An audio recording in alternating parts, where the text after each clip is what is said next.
अस्सलाम वालेकुम। GCTV की नई पॉडकास्ट सीरीज के साथ मैं हूं डॉक्टर वकास महमूद। इस पॉडकास्ट सीरीज का मकसद साइकोलॉजी से रिलेटेड मुख्तलिफ मसाइल का हल तलाश करना है। इस हवाले से इस पर बात करने के लिए हमारे साथ मौजूद हैं गिफ्ट यूनिवर्सिटी की school of arts and social sciences की डीन और मरूफ साइकोलॉजिस्ट प्रोफेसर डॉक्टर उम्मे लैला। उनसे मेरा पहला सवाल जो है वो पॉजिटिव माइंडसेट से मुतालिक है। मैडम, हमें बताइएगा कि पॉजिटिव माइंडसेट क्या है?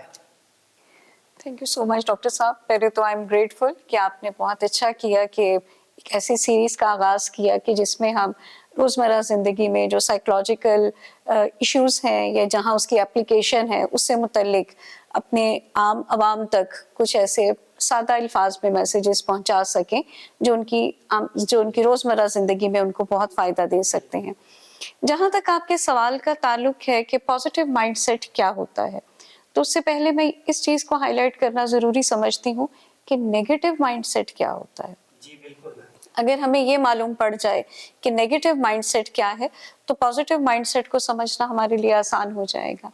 हमारे जहन की वो तमाम सोचें या हमारे वो तमाम तरह के रिएक्शन जो उन सोचों के जवाब में हमारे किरदार में रूपजीर होते हैं या हम उस तरह का बिहेवियर परफॉर्म कर रहे होते हैं, वो नेगेटिव माइंडसेट उस वक़्त कहलाता है जब हमारी सोच अपनी ज़ात तक महदूद हो, जब हमारी सोच के अंदर जामियत ना हो, तमाम लोगों की भलाई शामिल ना हो, जहां हम अपने ज़ाती मुफाद को लेके किसी हद तक बाग़ियाना या आप कह लें कि रिवेंजफुल बिहेवियर का इर्तिकाब कर सकें।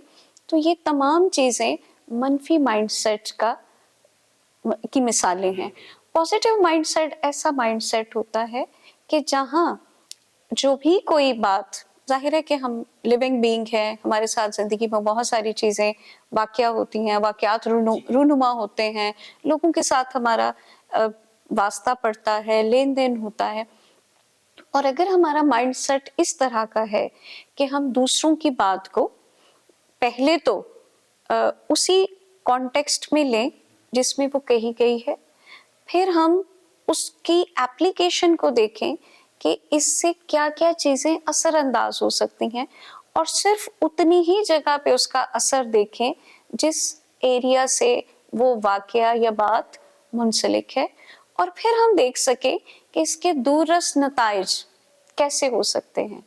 और अगर इन चीज़ों का हम ख्याल रखें और अपनी सोचों में इस तरह की अप्रोचेस को शामिल करें तो हम पॉजिटिव माइंडसेट के करीब तर हो